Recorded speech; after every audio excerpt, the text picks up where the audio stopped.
ఓకేనా?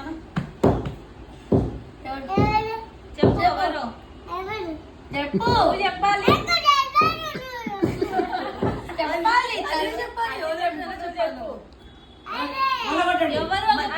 ఇప్పుడు అందరు కొడతాం కదా, ఎవరు కొట్టి ఫస్ట్ ఎవరు కొట్టారని నువ్వు గెస్ చేసి చెప్పాలి. ఓకే, నేను చెప్పినగా చేసి ఇప్పటిదాకా అట్లా అట్లా రాదు రాంగు అంటే వాళ్ళ అమ్మ చిట్టి చెప్పినా నేను ఎవరు